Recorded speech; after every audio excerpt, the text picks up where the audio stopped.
தவ ஞான பீடத்தின் சார்பாக இறையாண்மையுடன் கூடிய ஆசீர்வாத வணக்கத்தை இந்த பிரபஞ்சம் சித்ரா பௌர்ணமி எப்படி பார்வதி தேவி அவர்கள் எல்லோரும் ஒற்றுமையாக இந்த 5 பஞ்சபூதங்களின் வயிறான அக்னிக்கு எப்படி உணவு தர வேண்டும் என தான் தன் கையாலேயே சமைத்து கொடுக்கப்பட்ட இந்த பௌர்ணமி முழு நிலவு நாளில் இந்த புனிதத்தன்மை இருப்பதனால்தான் மக்கள் அனைவருமே இந்த சித்ரா பௌர்ணமியில் தீப திருநாளான கார்த்திகை தீபத்தில் எப்படி மக்கள் சாறை சாறையாக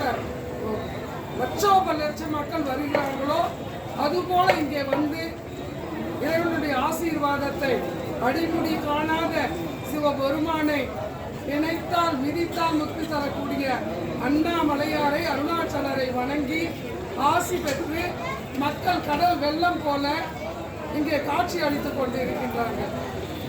அப்படியே அந்த காட்சியை எடுத்தாங்க.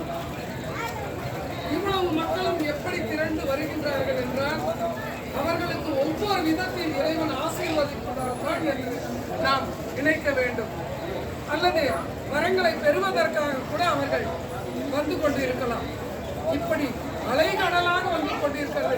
பார்ப்பதற்கே 16,000 கண்கள் தேவை போல என்னுடைய அன்பு மகனின் அன்பு நண்பர் சரவணன் MS சஜ்ஜன் ஐயா அவர்கள் இங்கே நம்முடைய ஐஸ்வர்யா மகாராஜி அவர்களிடத்திலே வருகை அம்மையின் ஆசீர்வாதத்தை பெற்று சிவபெருமானின் ஆசீர்வாதத்தை பெற்று அவர் மாதம் கிரிவலம் வந்து கொண்டிருக்கும் அழகை பார்த்துக் கொண்டு எனக்கு மிக்க மனமகிழ்ச்சியாக இருக்கிறது. என் வயிற்றிலிருந்து பிறந்த என்னுடைய டாக்டர் செந்தில்ராஜ் எப்படி வந்தால் எனக்கு மனமகிழ்ச்சியோ அதுபோல அவரை பார்த்தவுடனே ஒரு பூரிப்பு எழுகிறது. இந்த ஆசீர்வாதம் அவருக்கு முழுமையாக பெற வேண்டும் என கூறிக்கொண்டு உங்களிடம் இருந்து விடைபெறும் உங்களுடைய அன்பு தவம் பாப்பான்னு எவ்வளவு